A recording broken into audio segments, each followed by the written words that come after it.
Salvador Banchero, bienvenido al Museo de UTU y muchas gracias por este ratito. Gracias a ustedes por invitarme y no había entrado nunca a este lugar, es increíble, dan ganas de quedarse mucho tiempo mirando y revisando rincones. Hablábamos antes de empezar que lo que te asombraba era lo que perduraban las cosas en el tiempo, cómo se hacían las cosas para... Claro, sí, lo que era un canon antes, que hoy es más difícil verlo, ¿no? Como esa idea, digamos, de trascendencia en el sentido de hacer las cosas para, no para uno o su generación, sino como una cosecha que se va a dar más tarde para otras personas.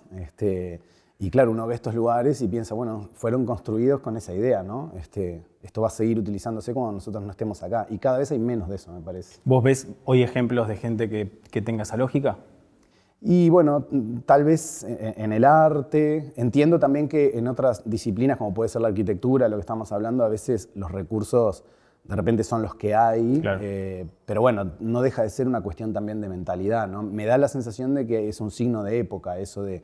Uno lo puede ver también en el desarrollo de políticas, de políticas de Estado, de las capacidades e incapacidades para acordar esas políticas, porque tiene que ver, digamos, con poner la mira y el foco en un tiempo en el que no se puede facturar en votos o en popularidad. Entonces cada vez hay menos de eso, ¿no?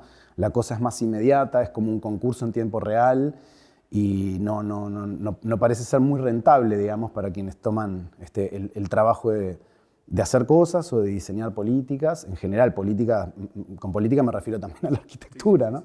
Entonces, bueno, nada, supongo que eso sí es un signo de época y no sé qué es lo que le va a quedar a quienes estén por acá dentro de 200 o 300 años, pero es posible que todavía estén disfrutando de la herencia de los que nos precedieron a nosotros, más que la que podamos dejar. Un nombre que surgió en esa conversación, que los dos creemos que está bajo esa lógica, es Gabriel Calderón.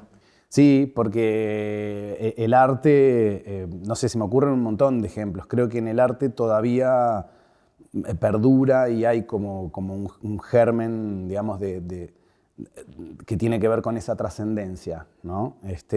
Porque creo que todo artista tiene clarísimo que si es que hay algún tipo de rentabilidad en el arte, que creo que no, pero si la hay, digamos, nunca es inmediata. Entonces, ya uno parte de ese presupuesto, ¿no? De, bueno, qué sé yo, esto es algo que me gustaría que refleje, no sé, un tiempo, una época, una emoción, lo que sea que se proponga cada artista. Pero ahí creo que es un lugar donde es más común encontrar eso.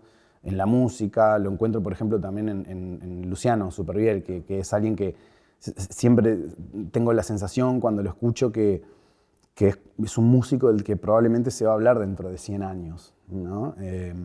No sé, tengo como la impresión de estar asistiendo al trabajo y a la obra en construcción, eso, de alguien que, no sé si se seguirán haciendo monumentos dentro de 100 años, pero en caso de que sí, es muy probable que uno sea suyo.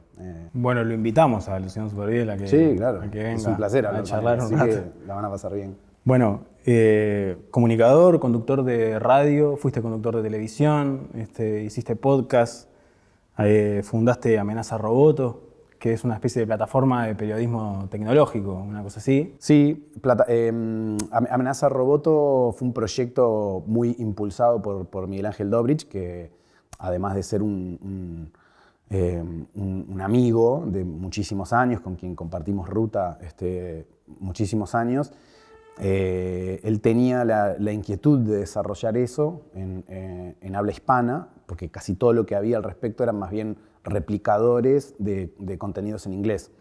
Y bueno, yo simplemente lo acompañé, fue más que nada como un apoyo moral, digamos, de trabajo también, pero de decirle, bueno, no estás solo, estoy acá para lo que necesites. Pero siempre fue como quien dirigió esa vela.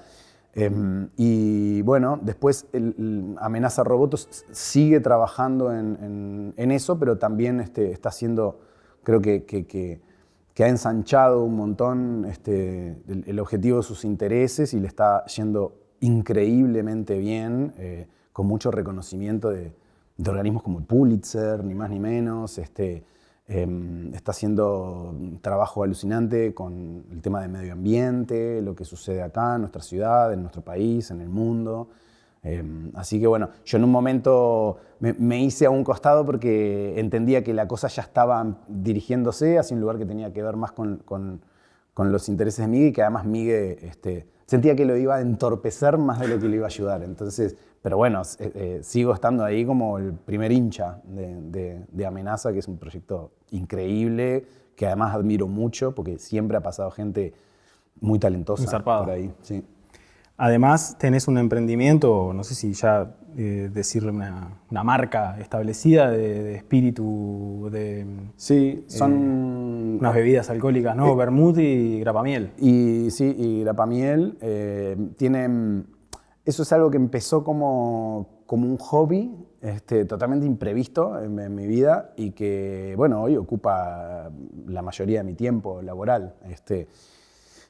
Es un proyecto que empezó con Álvaro Añano, que era compañero del programa de radio de un montón de años, pero además a Álvaro, tanto Gonza Camarota como yo lo conocemos desde muy chiquito, porque él es el hermano menor de una muy amiga nuestra, que ya de nuestra generación.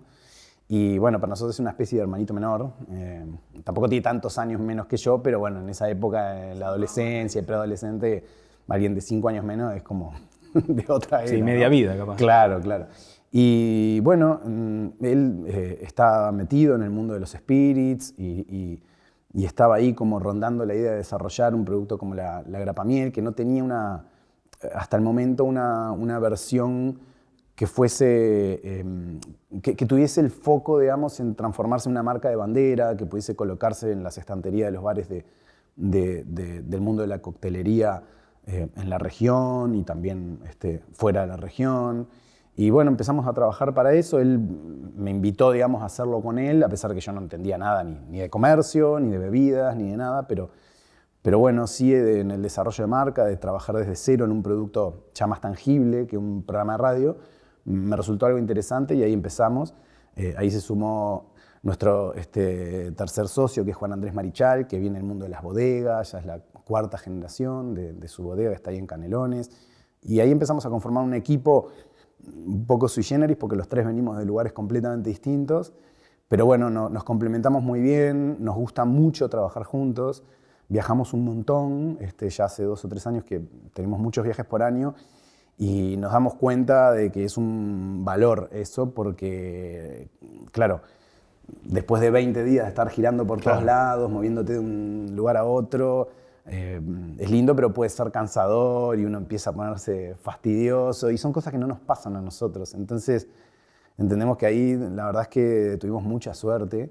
Y bueno, y sí, después desarrollamos también una línea de vermut y nada, trabajando ya en otros desarrollos, estamos como ampliando nuestro portfolio y creciendo de a poco, pero bien, eso, contentos. Para mí es como un giro muy inesperado, en términos laborales en mi vida, pero que en algún punto tiene contacto con lo que siempre me interesó, que es el desarrollo, digamos, de proyectos que tengan que ver con la comunicación, y esto lo tiene.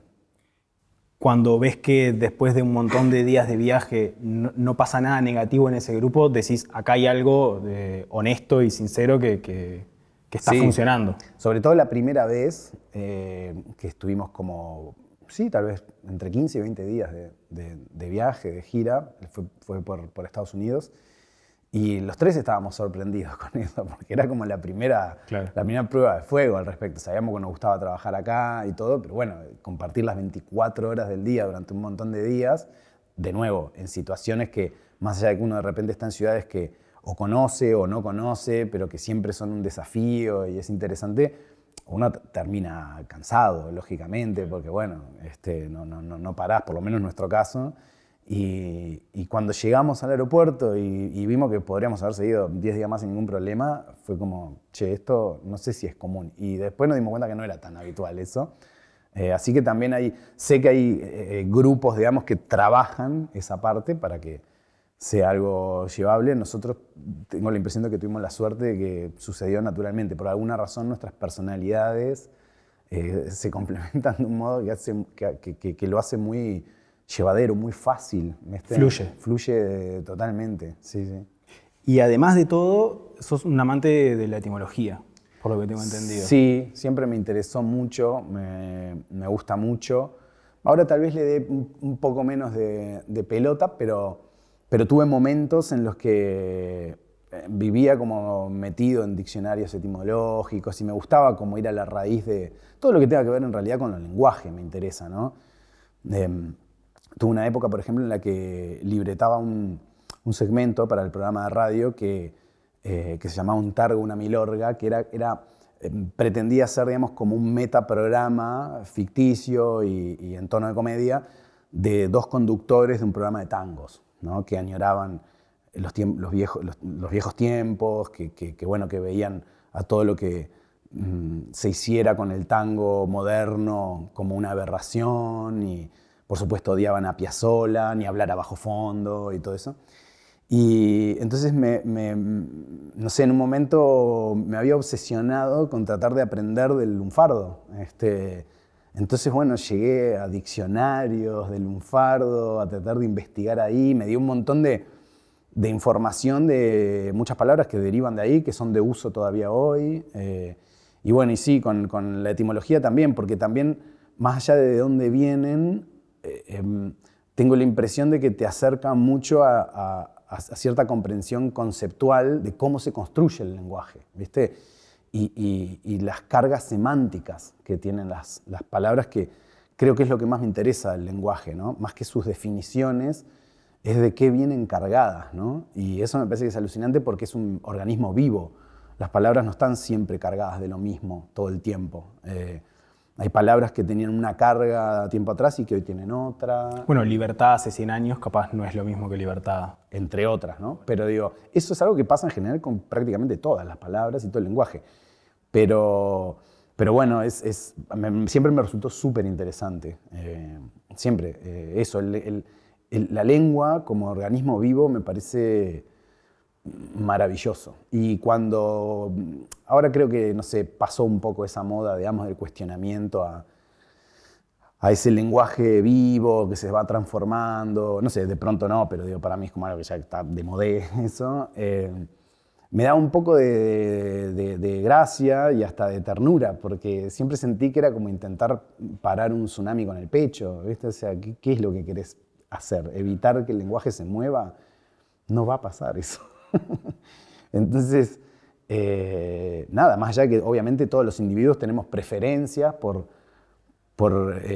elegir el modo en el que nos comunicamos y dentro de ello la elección de las palabras y lo que vos quieras, pero bueno, en términos generales, el lenguaje es un organismo que se va moviendo y eso a mí me parece interesante. Te propongo ir tirando palabras. Dale. Y a partir de ahí y la primera es movimiento, ya que estamos. ¿Qué te mueve a vos para hacer las cosas y para cambiar tanto a veces de rubro? Porque por ahí siempre dentro de la comunicación, o casi siempre dentro de la comunicación, pero en distintos palos. Bueno, yo creo que primeramente, o sea, es como un impulso que se da naturalmente sin, como le debe pasar a un montón de personas, sin demasiado análisis y lo que puede haber en todo caso es después una mirada retrospectiva de qué cosas me habrán llevado a eso, ¿no? En cada caso imagino que habrá sido algo distinto, pero en cualquier caso sí puedo identificar como intereses comunes, ¿viste? Y que tienen que ver con lo que veníamos hablando recién, del idioma. Me interesa las cosas vivas, y creo que la experiencia de vida de cualquier individuo, digamos, el recorrido, a mí por lo menos me gusta que sea así, sinuoso. Como todas las personas, yo tengo cierta inclinación a veces a intentar controlar los acontecimientos, claro, en la medida de lo posible. Los cambios también me cuestan. No escapo a lo que le pasa a cualquier persona. Pero intento tratar de acompañar los cambios que a veces te propone la vida. No sé, siempre vi esto como... siempre, es una imagen que siempre me ayudó a verlo, es la del el mar y la vela, ¿viste? O sea, uno no puede hacer que las corrientes vayan para un lado o para el otro, está fuera de tu alcance, ¿no? Uno no puede dominar el viento, uno no. Entonces, lo que sí puede hacer uno es direccionar la vela para utilizar esas corrientes naturales de movimiento y apuntar hacia donde uno quiere ir, equivocándose, acertándole, no sé. Pero me gustan esas circunstancias. De hecho, si miro para atrás, me hubiese gustado ser todavía más osado en esos cambios. Pero bueno, siempre el común denominador ha sido intentar seguir aquello que me generaba, no sé, una sensación de atracción o de curiosidad o de bienestar o lo que fuese a cada momento que me indicara, che, ¿y si probamos por acá? Y en todos y cada uno de esos movimientos, siempre otro común denominador es que jamás fue solo, o sea, siempre fue con... Te iba a preguntar eso, Sí, la siempre fue con compañía gente. como... Y para mí, yo eso creo que es una de las pocas cosas que advertí bien y pronto, fue que hay que rodearse de gente mejor que uno, siempre. Siempre, siempre. O sea, no hay otro modo de mejorar que rodearse de gente más capaz que uno y tratar de ser una fuerza, digamos, propositiva para ese colectivo. Es el único modo que yo entiendo de crecer. Y tengo la sensación de que si bien trabajé para eso, es decir, me lo busqué, también creo que tuve mucha suerte, porque siempre en cada parte del camino me crucé con personas que me hicieron crecer muchísimo y que en muchos casos no dependía de mí, sino que simplemente la vida me fue poniendo gente muy talentosa a la que yo intentaba desde mi lugar también aportar todo lo que pudiera para explotar esas capacidades y talentos de las demás personas, ¿no? Pero uno se nutre en ese intercambio. Otro aspecto de tu vida que incluye el movimiento son los viajes, que lo hablábamos hace un ratito.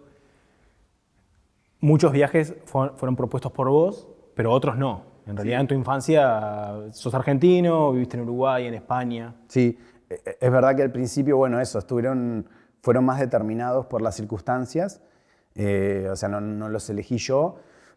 Durante mucho tiempo sentí que eso era algo que había sido muy positivo. No es que haya dejado de sentirlo, pero también entiendo desde mi adultez de hoy que eso tiene sus costos también, ¿no? Pero es verdad que de niño, las vueltas de la vida, mi padre nació en Uruguay, pero mi madre nació en Argentina. Mi madre nació en Argentina medio como yo, no digo que por accidente, pero también por una situación, porque su madre era chilena, su padre era español. Mi familia materna es medio una especie de conglomerado medio Naciones Unidas ahí, y de gente ya muy acostumbrada a moverse, a ser muy itinerantes, ¿viste? Muy gitanos en ese sentido. La familia de mi padre ya más tradicional, de que bueno, viene del litoral, de ahí de la zona de Carmelo, Colonia Estrella. Entonces, bueno, ahí se conocían mis padres, de ahí nos fuimos a Madrid, ahí pasó mi infancia, digamos mi segunda infancia en Madrid. Yo tengo una afinidad, digamos, emocional mucho más cercana con Madrid que con Buenos Aires, porque yo en Buenos Aires no tengo familia, y es más como un lugar que, bueno, que nada, tengo el mismo vínculo que tiene cualquier uruguayo, creo, con... Está en tu cédula. Sí, está en mi cédula, pero es como...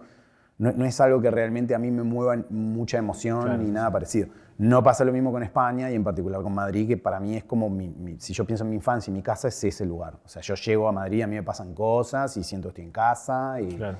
Y bueno, y ya después de grande, sí, siempre me gustó mucho viajar. Intenté viajar todo lo que pude. También ahí es donde vuelve la suerte. Siento que los trabajos que he tenido me han permitido también hacerlo, ya sea por motus propio, porque me han dado los recursos necesarios para hacerlo, o a veces por trabajo mismo. Y bueno, y ahora estoy llegando a una parte de la vida en la que pensé que jamás iba a llegar, donde ya me empiezo a quejar de algunas cosas que tienen que ver con los viajes, ¿no? Y las horas de espera en un aeropuerto, y esto de que cada vez se viaja peor. Y entonces uno le entra la duda, ¿es que se viaja cada vez peor? ¿O es que uno se va poniendo viejo y cada vez tiene más maña? Claro, antes me daba igual el asiento, ya no me da lo mismo, ¿viste? Claro. Un montón de cosas. O sea, yo veía a la gente que viajaba en primera y decía, hay que ser ridículo de pagar el doble para ir ahí adelante. Y hoy pienso, no sé. En 12 cuotas, capaz que... Entonces ahí es donde empieza uno a pensar, bueno, qué sé yo, no sé. Pero bueno, igual sigo disfrutando viajar. Me gusta mucho la posibilidad que me da observar cómo vive otra gente, ¿viste? Eso es algo que valoro infinitamente, pero infinitamente. De hecho, cuando vamos a Estados Unidos por trabajo con mis socios, disfruto muchísimo más de ir a esos lugares que es más difícil que uno vaya en plan visita o turista, porque tengo la impresión de que lo que veo ahí es un poco más real que lo que puedo ver en una gran ciudad como Nueva York o Los Ángeles o lo que sea, que no es lo mismo. Qué sé yo, no sé, San Luis, Indianápolis, no son lugares a los que a priori uno diría, me voy a pasar 10 días ahí. Entonces, siento que la oportunidad de ver esos lugares y ver cómo viven, cómo son, es algo que tiene mucho valor. A mí, por lo menos, que siempre me interesó mucho observar eso. En general, observar es algo que siempre me interesó. Creo que tuve una charla con mi padre hace muchos años, esas típicas charlas de qué te gusta hacer y, ¿no?, esas crisis vocacionales cuando uno es adolescente que son naturales y que, bueno, es muy difícil enfocar en algo, ¿no? Porque uno es una esponja y tiene un montón de intereses y qué sé yo. Y entonces yo descubrí que a mí lo que me gustaba era observar, ¿no? Y decía, pero no conozco ningún trabajo que te pague por observar. Tenés que hacer algo con eso, ¿viste? Y yo decía, pero es que yo no sé si tengo interés de hacer algo, yo lo que quiero es observar. Pero aprendiste a utilizar esa observación para... Y yo creo que finalmente sí, en algunas cosas, o por lo menos en lo que pude. Hay cosas que se van como asentando. Me pasó mucho con la música, por ejemplo. Yo siempre fui muy melómano y muy fanático de toda esa información que va un poco para atrás de la música, ¿viste? Y leía muchas revistas, que era lo que, digamos, esa información previo a las redes sociales, estaban revistas especializadas y todo eso. Entonces, mi mente iba como guardando cajoncitos con toda esa información que recuerdo que mientras eso sucedía lo hacía con una especie de culpa, ¿no? ¿De qué me va a servir a mí todo esto? No tiene una finalidad productiva en lo más mínimo, pero lo disfrutaba, o sea, cada rato que podía vivía como ensimismado en eso. Y después del tiempo me puso en un lugar donde eso era importante tener eso, porque me facilitó, por ejemplo, poder conversar con muchísima gente vinculada al mundo de la música.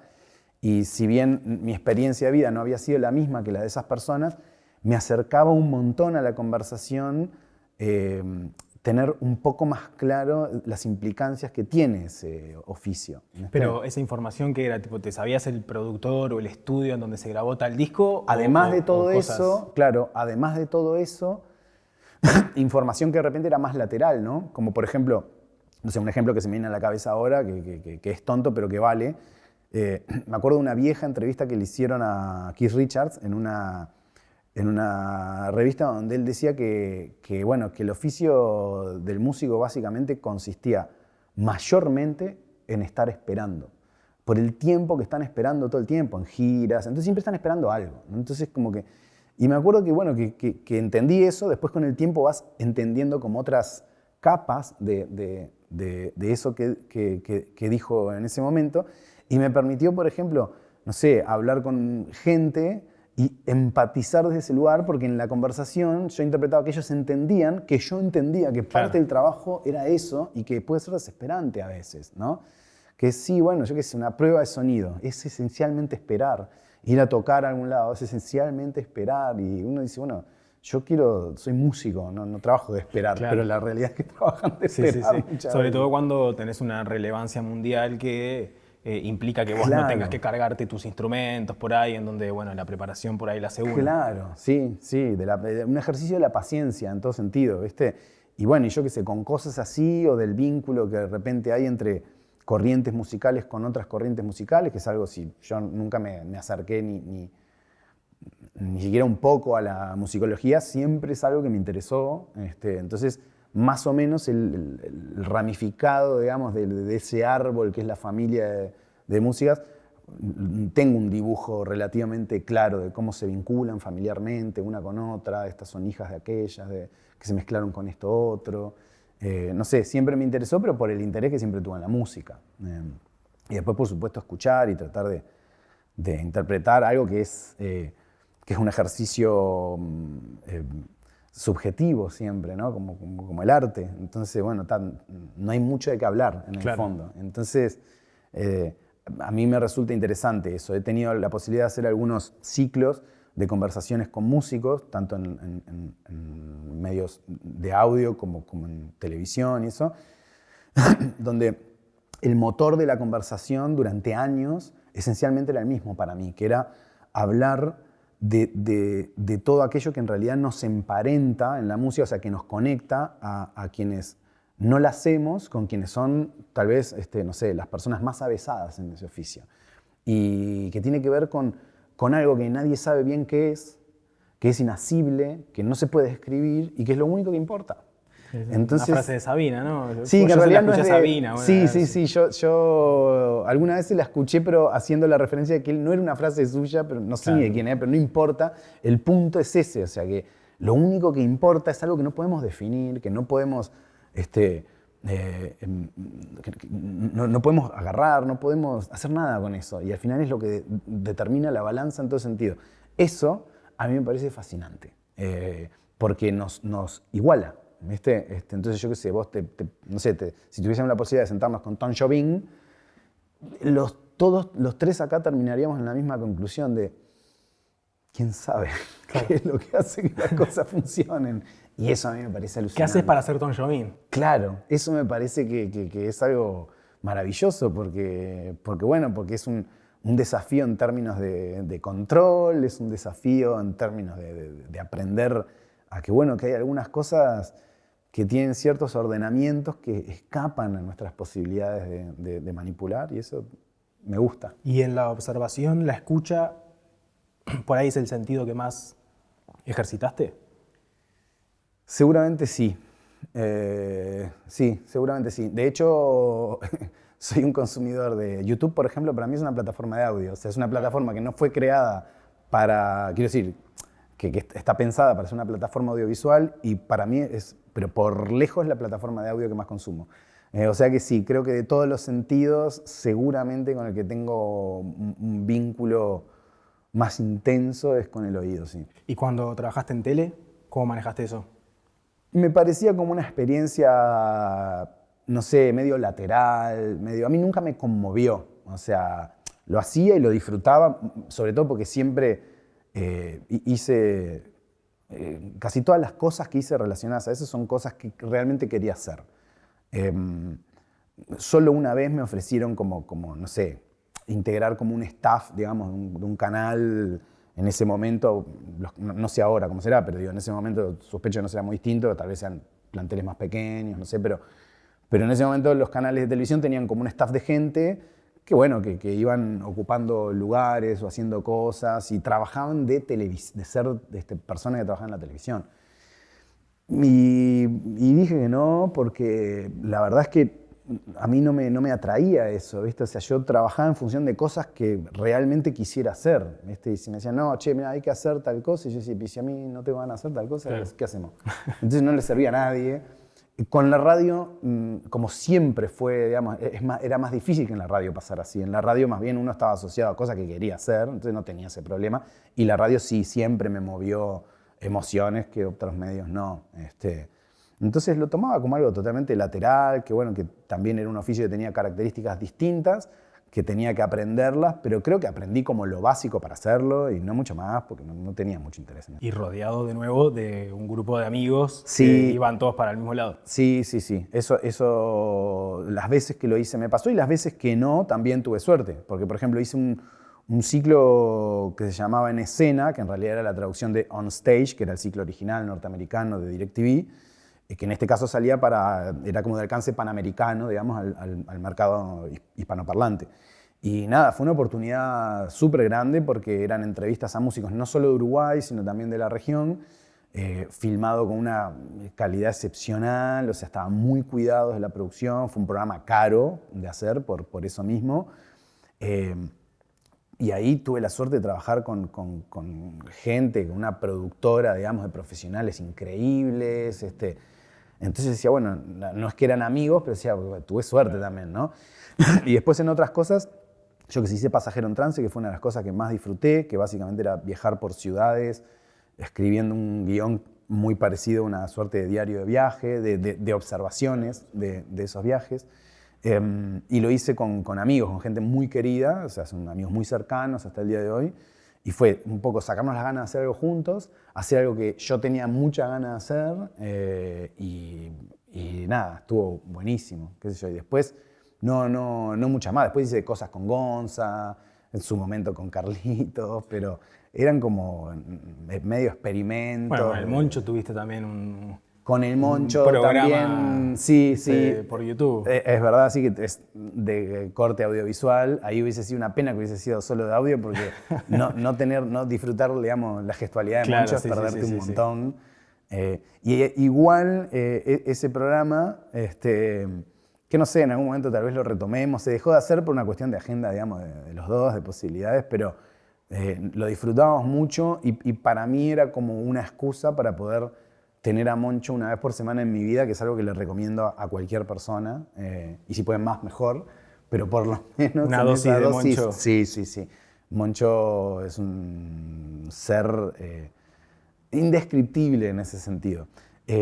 Hace unos días alguien me hablaba de Moncho, me decía, no, a mí me encanta y yo lo quiero, él no me conoce, pero yo lo amo. Y yo decía, ¿vos sabés qué? Yo he caminado con él por la calle y he caminado con gente muchísimo más célebre y famosa que el Moncho, y nunca en mi vida vi las reacciones que despierta él. O sea, la gente se le para en la calle a darle un abrazo como si se encontraran, no sé con quién. Sí, o sea, es siempre despierta una necesidad, digamos, de reconocimiento, de afecto, como pocas veces he visto yo. Y no hablamos de alguien que es tremendamente popular, o sea que es algo que, no sé, que se genera en algún punto, digamos, de las cosas. Y es alucinante ver eso con el Moncho. Es una de las personas que más admiro y para mí, o sea, de lo mejor que he visto en mi vida en el mundo de la comedia. O sea, el humor uruguayi es un para mí es un maestro. Él jamás aceptaría que yo dijera una cosa así, pero para mí es un grandísimo maestro, de lo mejor que hay y que ha habido. Y lo que pasa es que él no tiene ningún tipo de necesidad de reconocimiento en nada. Es más, estoy seguro que hasta le generaría más fastidio que otra cosa. Pero bueno, yo lo lamento mucho por él, pero es que es muy bueno. De hecho, es increíble. Eso me lleva a otra pregunta que me surgió, o otra palabra, que me surgió a partir de la comunicación que tuvimos nosotros dos previa, que yo me di cuenta que desde el primer momento que te mandé un mensaje, te empecé a decir Salva, como si hubiera una confianza previa inexistente, porque ni tú me conocías, ni yo te conocía. Pero me di cuenta que esa confianza en realidad parte de una compañía que tanto Justicia como Bulgaria, una compañía que tuvieron esos programas de radio en mi adolescencia y en mi adultez. ¿Cómo manejás vos esa compañía que sos sin ser, digamos? En realidad sos como de una forma media etérea. Sí. Primero, o sea, concretamente creo que también en mi caso se da algo que es algo en lo que estuve pensando hace poco, que hay nombres que facilitan no sé si también se llama apócope o no, pero el corte ese, y otros que no. Claro. Entonces, Salvador es uno que lo facilita. De hecho, yo me sentiría raro si alguien que no me conoce me dice Salvador, se sentiría como ya una distancia, que es tipo, yo qué sé, penitencia. Claro. Pero bueno, mirá, eso que decís lo viví como de formas distintas a través del tiempo. Al principio me incomodaba bastante porque desconfiaba de eso todo el tiempo. Y eso tenía más que ver con mi historia y la de mis amigos, que creo que en ese momento también éramos gente saliendo de la adolescencia, esencialmente, y vivíamos jodiendo con eso, ¿viste? Yo que sé, nos cruzamos con alguien más o menos famoso y nos divertía mucho exagerar nuestra admiración, incluso con gente que no admirábamos en absoluto, ¿viste? O sea, pero era como un divertimento interno nuestro. Entonces, no me pasó solo a mí, nos pasó a todos, que cuando eso empezó a suceder, todo el tiempo estábamos como con la guardia en alto, diciendo, me está tomando el pelo. Claro, me está tomando el pelo. Entonces, bueno, al principio fue así, tengo muy presente una oportunidad en la que estábamos en el Teatro de Verano y el programa ya estaba empezando a ser muy popular. Y claro, y encima en ese, digamos, público todavía más, ¿no? Y tocaban los Buitres y alguien vino a que le firmáramos algo, no sé si una remera o qué sé yo. Y nosotros estábamos como, dale, no me jodas, ¿viste? No sé. Y vino Gabriel Pelufo, yo lo recuerdo perfecto, y con mucho cariño nos aleccionó un poco, ¿viste? Porque nos dijo, che, mirá, esto es algo que a ustedes no les cuesta nada y que para la otra persona puede ser importante, porque ustedes están acompañando la vida a un montón de gente, aunque no lo sepan, y también yo puedo entender esa sensación de desconfianza, pero vale la pena quedarse con la duda, pero ir un paso más allá, ¿no? De agradecer y reconocer eso. Eso fue un aprendizaje muy grande. A partir de ahí empezamos a naturalizarlo un poco más, también porque entendíamos que el programa realmente estaba ocupando un lugar de mucha popularidad, entonces ya era menos factible que fuese, digamos, una tomadura de pelo. Y después lo que me empezó a pasar es que a mí, no sé, yo soy muy conversador, pero como si se da en el ámbito, ¿viste? O sea, es muy raro que no sé, si me agarras en la calle o algo, ¿viste? Es como que me siento raro de que me quieran hablar. Y me pasó, de hecho, en un momento que yo iba a la radio en Omnibus, durante un montón de años me iba a la radio en Omnibus, y no había un día, o sea, en el momento ese de pico de popularidad, no había un día que alguien no se acercara a hablarme cuando yo estaba con los auriculares. Entonces me empezó realmente a poner incómodo. Y tal, yo que sé, en ese momento pude comprarme un auto, que no era algo que estaba en mis planes, pero me incomodaba tanto lo otro. Después lo vendí cuando fui a vivir a España y dije, no vuelvo a tener un auto nunca más, porque me parece la cosa más estresante del mundo. Y además coincidió con un descenso absoluto de eso. O sea, yo ando en ómnibus todo el tiempo y nadie... Puede ser que alguna vez alguien se me acerque para decir algo, pero digo, no es algo ni cerca lo que pasaba en ese momento. Y entonces, bueno, y ahora nada, yo siento que sí, que también se asocia mucho, o sea, pasa mucho eso porque yo trabajé en radio y la radio es un medio muy particular con eso, porque es un medio que no es celoso de tu atención, te permite que vos estés escuchando radio mientras haces casi que cualquier otra cosa. Eso es lo que genera esa sensación de compañía, que no genera un medio como la televisión o la propia lectura, que exigen otro tipo de concentración, ¿no? Entonces, claro, es natural que se dé esa sensación de compañía, y más en programas que fueron tan largos. Justicia tiene más de 20 años, yo estuve más de 15 ahí.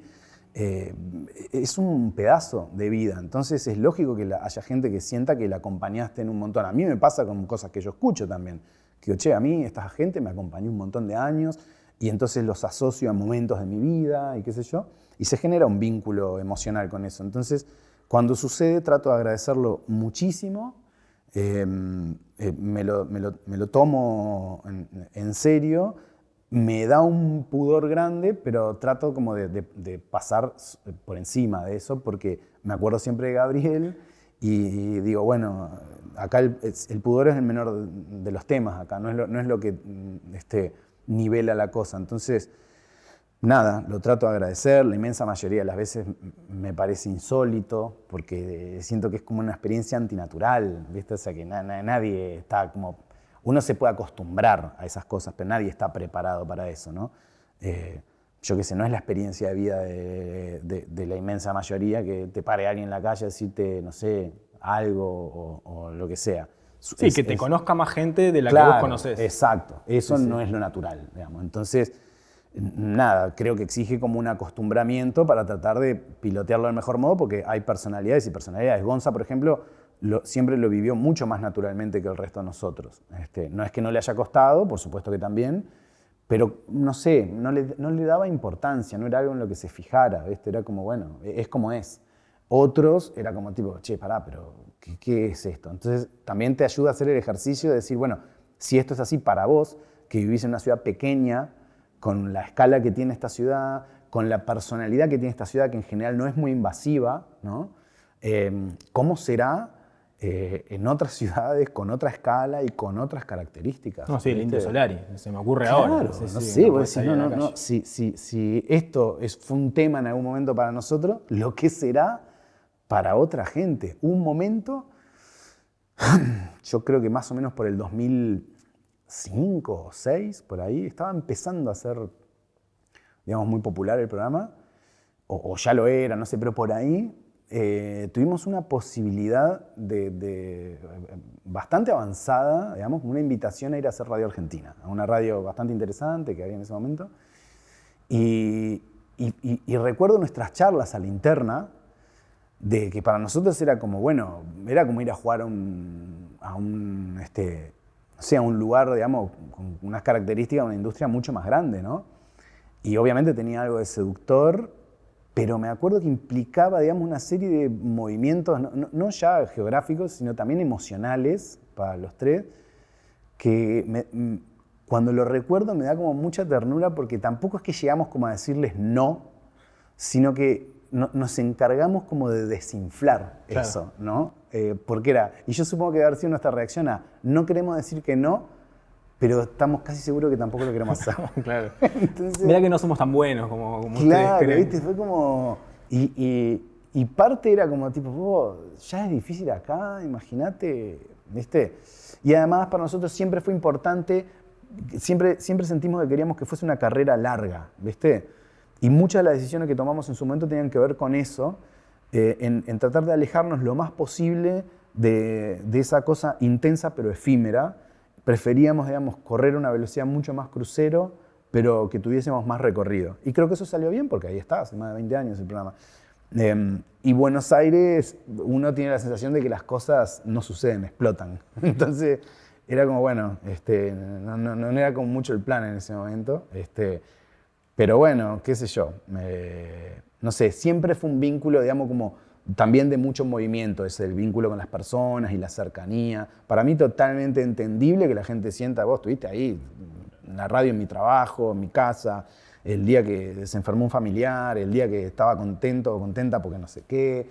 ¿Cómo no vas a generar? O sea, nos pasa a todos. A mí, repito, me pasa con un montón de gente lo mismo. Entonces, bueno, tratar de corresponder con el menor de los pudores posibles. Y ta, estas son cosas que hoy puedo ver porque siento que estoy como alejado de eso, entonces las puedo mirar hacia atrás, claro, y puedo pensar en ellas, en cómo fueron, en que no es algo que yo esté viviendo hoy en absoluto. Quiero decir, o sea, vengo a un lugar en donde sé que mucha gente estuvo en contacto con cosas que yo hacía, pero el tiempo también va como lavando eso y a pesar de que siempre me interesaron las cosas que puedan generar cierta trascendencia, insisto, no trascendencia en términos de la placa de bronce, sino trascendencia de dejar algo para los demás, para los que vienen. Nunca tuve ningún problema, digamos, con el olvido, ¿viste? Porque siempre tuve claro que ni siquiera es una elección, o sea, es inapelable. Entonces siempre estuve relajado con eso, ¿no? Era como tipo, bueno, esto dura un tiempo. Pero vos sos consciente de que Justicia Infinita marcó o fue punta de lanza de una generación. Sí, pero también la gente se va a olvidar de eso. Y está bien. Claro. Sí. O sea, más tarde o más temprano, digamos, la gente se va a olvidar de eso. Porque es el camino natural. También creo que sería provechoso, esto lo digo por lo menos en mi experiencia, de observar, de leer o de escuchar cosas que de repente para la inmensa mayoría de la gente están perdidas en el olvido. Siento que me han aportado un montón de herramientas, entonces también les debo a esas cosas, pero no deja de ser después ya una decisión personal, qué sé yo, no sé dentro de 20 años si a alguien le interesará que se hizo eso o no le interesará. No es un tema, digamos, que esté, digamos, yo no puedo controlar eso. Lo más probable es que simplemente la gente diga, no tengo ni idea, no sé ni de qué me hablas. Y creo que es el camino habitual y normal de las cosas. Y finalmente tiene cierta coherencia con el derrotero de la propia vida en sí, ¿no? De ese movimiento, y que las cosas no son más que un mandala que dura un poquito más de tiempo, pero no hay mucha diferencia entre eso que hacen los indochinos, ¿viste? Que tiran unos polvitos y arman ahí un coso que vos decís, ¿te tomaste todo este trabajo para que se lo lleve un viento? Y mira, hasta una montaña es eso. Demora un poquito más. Claro, demora más. Pero una montaña no deja de ser lo mismo, ¿viste? Y en términos de tiempos de tiempos cósmicos, es el mismo guiño, Claro. el mismo soplo, ¿viste? O sea, no es nada. Entonces imagínate qué puede pretender uno en tanto huella, digamos, personal, de bronce. Se le va a llevar todo el tiempo eso. O sea, se va a llevar el planeta, no te va a llevar a vos. Entonces, como, relajémonos con eso. ¿Y a vos qué te acompaña hoy? Respecto de qué cosas de consumo y Sí, eso. en los viajes, que decidís escuchar, que decidís leer. También voy cambiando un montón. Depende del proyecto también muchas veces. No, me refiero, digamos, yo consumo la inmensa mayoría de cosas que consumo, las consumo más por interés o por placer que por alguna finalidad, digamos, de hacer algo con eso. Por lo menos hoy. Algunas cosas, obviamente sí, que me interesan. Qué sé yo, no sé. A veces estoy escuchando cosas que tienen que ver con el mundo de la industria de las bebidas, que, bueno, me interesa Claro. aprender y yo qué sé, que tal vez hace unos años te dirían, ¿por qué voy a escuchar eso? Pero después puedo escuchar de todo, no sé. Una de las cosas que hace que YouTube para mí sea una plataforma interesante es que funciona mucho con el archivo. Entonces puedo escuchar entrevistas que capaz que tienen 50 años, ¿viste? Pero están ahí. He tenido momentos en los que me interesaba mucho, no sé, escuchar contenidos que tenían que ver con literatura. En otro momento tenía una obsesión, que todavía se mantiene un poco, son cosas que de repente para otras personas son friqueadas, pero que a mí me encantan, con videos de síntesis de vuelos en cabina. A mí me gustan mucho los aviones y de repente era capaz de mirar 2 horas la síntesis de un vuelo de Tokio a Frankfurt. No sé, ¿viste? Porque me interesaba ver qué es lo que está pasando en cabina, qué es lo que sucede, el despegue, el aterrizaje, Cómo se los hablan. protocolos, cómo se hablan. Exacto. Tuve un momento en mi vida en el que miraba entrenamientos de equipos de fútbol, entrenamientos enteros. No sé, yo qué sé. Ahora, por ejemplo, estoy escuchando más sobre la coyuntura política argentina, que es algo que tenía absolutamente abandonado hacía años, y me parece tan delirante lo que está sucediendo que, no sé, no sé si lo bizarro, lo peligroso o qué, algo me atrajo, y entonces también estoy escuchando mucho de eso. Me escucho de todo. El otro día hablaba con Leo Silvera, que tiene ahí la librería, la librería amiga, como dice él, Depósitos Libro, que estoy leyendo menos de lo que leía antes, menos horas de eso, y que me doy cuenta que es como ir al gimnasio, ¿viste? Que si vos no te imponés una disciplina, desde el momento en el que se te complica más, tenés que obligarte a encontrar esos espacios. Y a mí tengo un vínculo muy férreo con el oído, como te decía recién, entonces hoy también tengo la posibilidad de escuchar audiolibros y cosas, pero no es lo mismo. Y nada, siento como la falta de ese músculo, ¿viste? No es que no lo haga, pero tal vez en comparación con lo que solía hacerlo, siento como que está ahí un poco, no sé, como que lo tengo desatendido, ¿viste? Y me gustaría volver un poco más. Y cuando escribiste El pez que sabe escalar, ¿en ese momento leías abundante? En ese momento sí leía más. Sí, igualmente no leía cosas que tuviesen tanto que ver con nuestro tiempo, sino cosas más viejas, más vinculadas a la filosofía, que también es una disciplina que siempre me interesó mucho. Y me interesaba más leer eso, autores, digamos, y trabajos que de repente algunos tenían, yo qué sé, más de 100 años, no sé. Pero que a mí, además de que me interesaban, me permitieron una perspectiva que era lo que finalmente yo quise intentar en esa recopilación de textos, porque finalmente eran textos que salían quincenalmente en Amenaza Roboto y que después se compilaron para esa edición con una revisión para que tuviera un sentido, porque había muchas referencias coyunturales y demás. Pero lo que quería era, o sea, yo me di cuenta de que algo que hacía habitualmente en esas newsletters era vincular el hábito de consumo tecnológico a algún tipo de corriente filosófica, por más que fuese antigua, ¿no? Básicamente era como una forma de querer demostrarme a mí mismo, escribiendo, que esencialmente lo que nos pasa es siempre lo mismo. Que lo que cambia es la técnica, que pueden cambiar los dispositivos, pero las grandes preguntas siguen siendo las mismas. No hemos mejorado mucho en ese sentido, tal vez porque también es inasible, es como el secreto de la música, tal vez sea algo que nos está vedado a nosotros comprender o vayan a saber. Entonces me interesaba esa visión, tratar de atravesar, digamos, el hábito de consumo tecnológico, cómo nos vinculamos nosotros con la tecnología y especialmente la tecnología asociada a medios, a través de miradas que me ofrecían distintas corrientes filosóficas, que no eran mías, por supuesto, sino que simplemente las utilizaba como herramientas para decir, bueno, mira, esto desde este punto de vista se puede ver así. Y nada, junté como dos intereses, digamos, la observación del universo de los medios, que siempre me interesó mucho, con la filosofía, que es otra cosa que siempre me interesó mucho. Y ahí pero no es más que un ejercicio, eso son ensayos, digamos, de ejercicios que también siempre tuve claro que tenían un tiro, ¿viste? Porque esas corrientes filosóficas están ahí casi que escritas en mármol, porque las preguntas son las mismas, pero los desafíos, digamos, técnicos y de consumo de medios, eso sí van cambiando. Entonces, tal vez, no sé, dentro de 4 o 5 años, es totalmente irrelevante lo que se plantea ahí porque ya ha cambiado. Ya es otra cosa. Ya es otra cosa. Eso me lleva a otra palabra que es tiempo. Sos de detenerte a pensar en, Sí. no de dónde venís y a dónde voy y esas cosas, pero sí lo que hiciste. No tanto de eso, no, eso no, pero sí el tiempo es como un eje central de las obsesiones de mi vida. Siempre fue así, desde muy niño es como algo que estuvo siempre presente. De niño lo que recuerdo es lo difícil que me resultaba conceptualizar cantidades de tiempo hacia adelante, que imagino que es algo que le pasa a cualquier niño. Te dicen 10 años y como decir, no sé, infinitamente adelante, ¿no? Hoy uno de 10 años dice, sí, anteayer.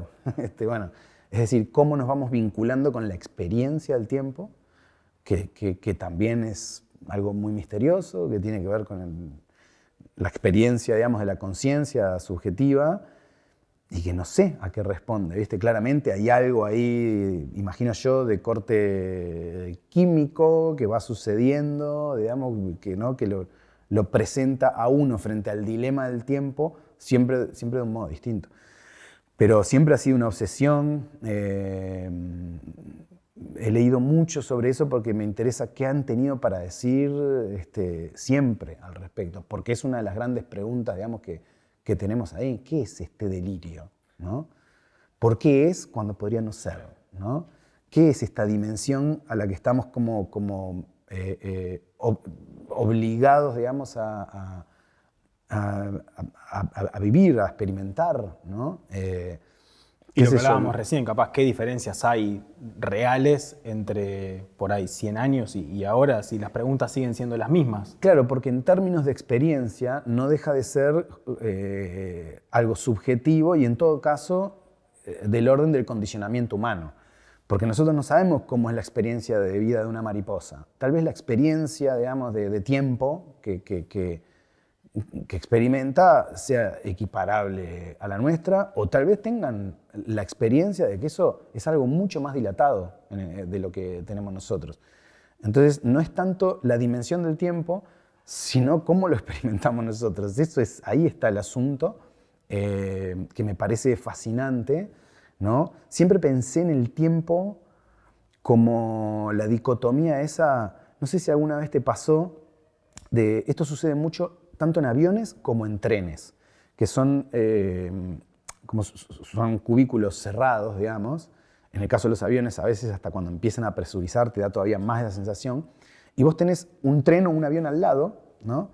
Y vos ves que se empieza a mover, pasa mucho en los subtes también, y que vos durante un segundo no tenés claro si lo que se está moviendo es tu tren o el de al lado.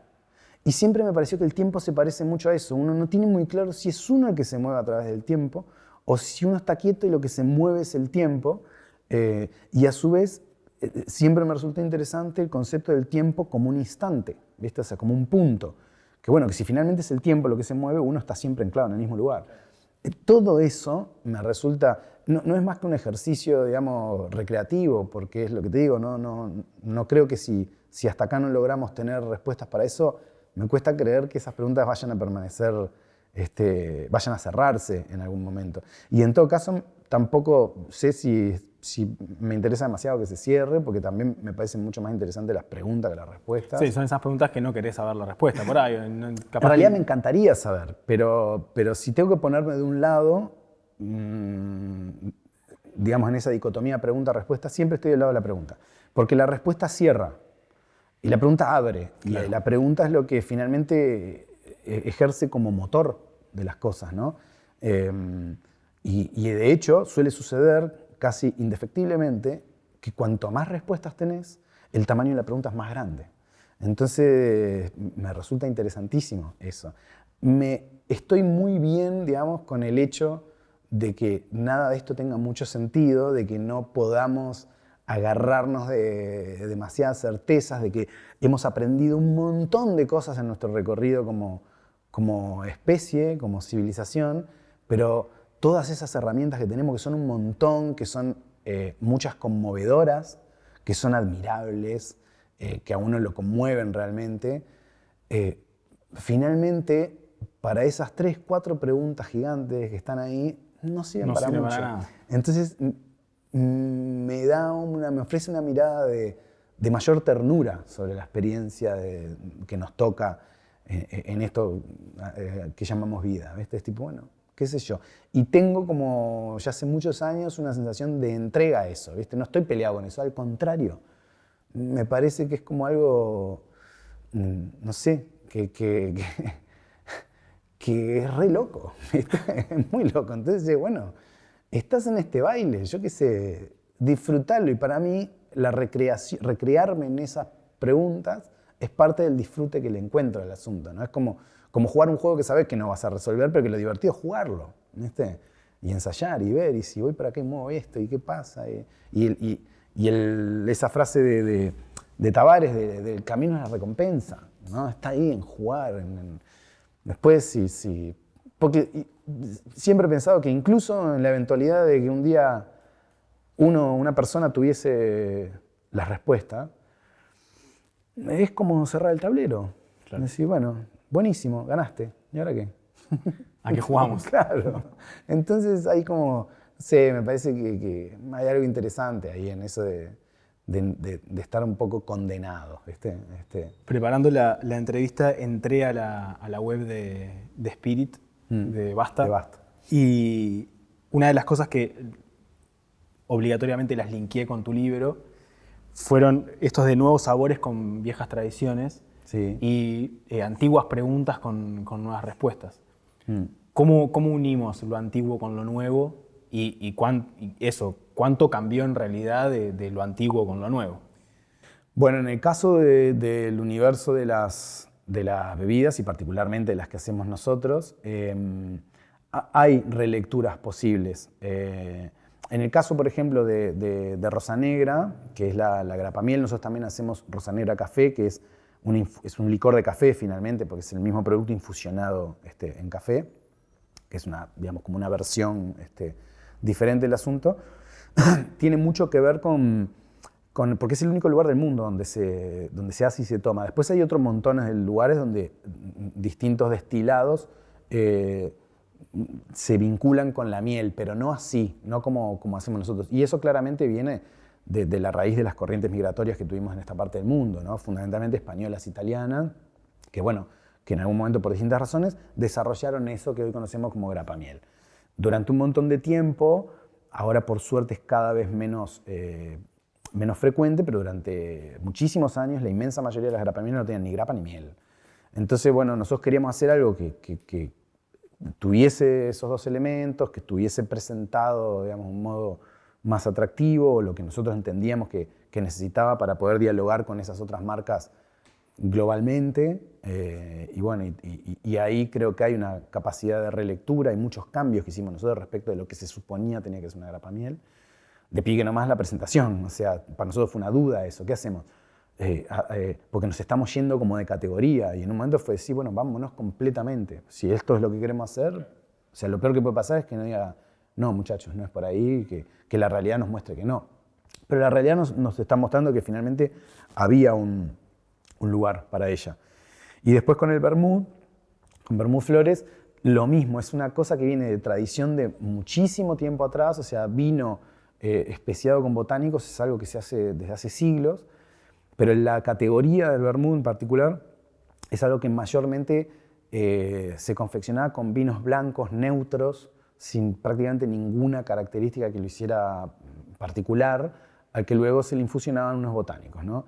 Esto se hizo así, entre otras cosas, porque bueno, era una forma de utilizar esos vinos que no tenían un valor comercial, pero además también por las grandes empresas para poder replicarlo. Es decir, bueno, viene una empresa italiana o francesa, donde sea, y yo qué sé, va al Perú y dice, bueno, compra a granel un vino blanco, neutro, que va a ser igual en todas partes porque es un vino que no tiene mucho valor como vino, y a eso se le pone, digamos, el botánico como sea que lo trabajen, ¿no? En algunos casos se trabajan con botánicos, en otros casos se trabajan con tinturas, en otros casos se trabajan con cosas que son más como una especie de extractos de Y bueno, y nosotros lo que quisimos hacer fue plegarnos, digamos, a una suerte de nueva escuela. Hay ahora varios productores en la región, en el mundo también, no sé si tantos, pero te diría que lo más interesante que está pasando en el universo del vermut, en el mundo, está pasando en esta parte del mundo, que tiene que ver con poner el foco en el vino. Es decir, bueno, si esto tiene tanto porcentaje de vino, Claro. pongamos un foco en esto y hagamos al revés. Utilicemos vinos con muchas particularidades y busquemos una botánica que le quede bien a ese vino en particular. Entonces, si vos querés confeccionar este tipo de vino, este tipo de vermut, lo vas a tener que hacer con un vino con estas características. Claro. Esto no es que agarro cualquier vino y le tiro, no, quisimos ir por otro lado. Entonces ahí hay un lugar, digamos, donde lo tradicional se junta con nuevas formas de releer esas cosas. Y en el caso del vermut en particular, se está dando algo súper interesante, que es que el trabajo muy colaborativo de productores de la región, nosotros estamos en contacto con todos ellos, hemos participado de encuentros y vamos a participar de algún encuentro más, y también uno grande que se está organizando, en donde hemos dado charlas. No sé, hace un par de meses dimos una charla en México, por ejemplo, que la dimos conjuntamente para un montón de personas, una convención en la más grande que hay en Latinoamérica, y éramos Vermut Flores y Vermut La Fuerza de Buenos Aires, dando esa charla para todas esas personas. Y la charla empezaba así. Ustedes se imaginan a los dueños de Martini y Cinzano arriba de un escenario diciendo, ahora estamos acá juntos. Claro. Bueno, eso parte de esos cambios que hay, digamos, de entender que no se trata tanto de competir por un lugar, sino de hacer crecer el lugar entre todos.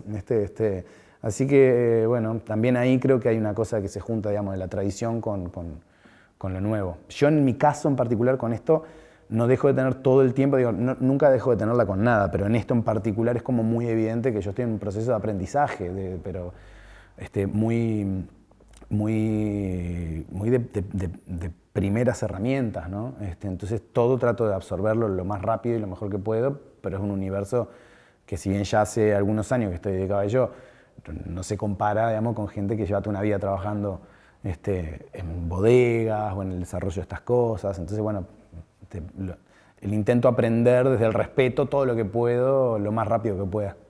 Te planteo la última palabra, te vamos a entregar un libro. Bueno. Un regalo del proyecto editorial, que es de José Enrique Rodó, El Mirador del Próspero. Maravilla. Nosotros en el Centro Cultural tenemos... Qué hermosa edición, además. Un proyecto editorial, ese es el último libro que editamos. Hermoso. La última palabra es arte, y la pregunta es, ¿para qué sirve? Muchas gracias. Por favor. Bueno, tengo la impresión de que mi vida ha estado permanentemente atravesada por la conmoción al estar expuesto al arte. Siempre me ha conmovido. ¿Para qué sirve?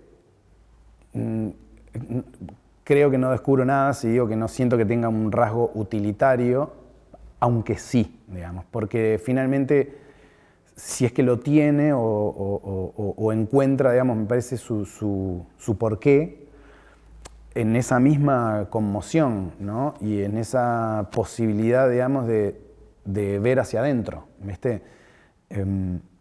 Creo que las personas que ejecutan un trabajo artístico, en el fondo están tratando de representar afuera algo que se elabora adentro, ¿no?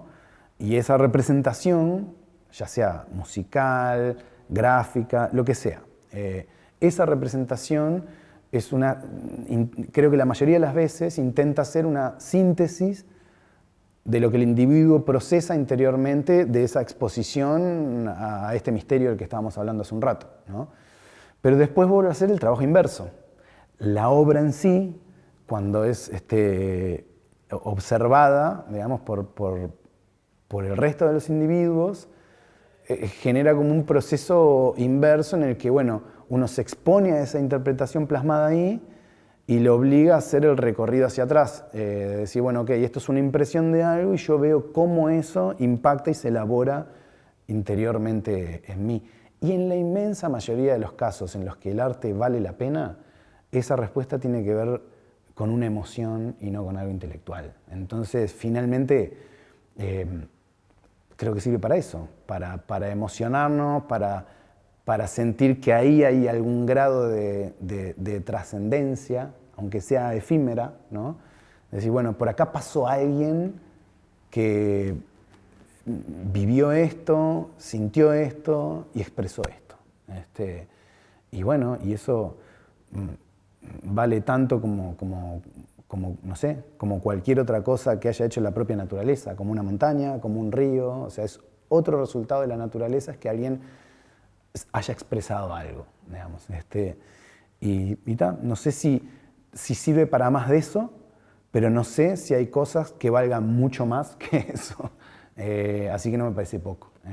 Después todo lo demás en el arte es un misterio, que ojalá que siga así, sin que nadie pueda entender muy bien de qué se trata. Algo que me fascina, que sucede por lo general en todas las artes, pero en la música en particular es muy visible eso, pero digo, creo que sucede en todas las artes, que es que la gente, cuando observa una obra de arte, o un concierto, o lo que fuese, detecta muy rápidamente cuando algo es verdad, independientemente de la afinidad estética, ética, saliendo de todo eso, es muy sensible a detectar cuando esa expresión es genuina, ¿no? Y eso a mí me parece maravillosa. O cuando hay una suerte de artilugio para tratar, digamos, de generar esa conmoción de un modo más intelectual. Que no es que lo haga menos válido, pero lo entorpece en algún punto. Por eso sospecho que el arte tampoco es tan frecuente. Porque, bueno, quienes lo hacen tienen que sacarse un montón de cosas, ¿no? que tenemos todos los seres humanos y que es difícil. Pero bueno, cuando es ahí como muy pura esa expresión, a veces conmueve.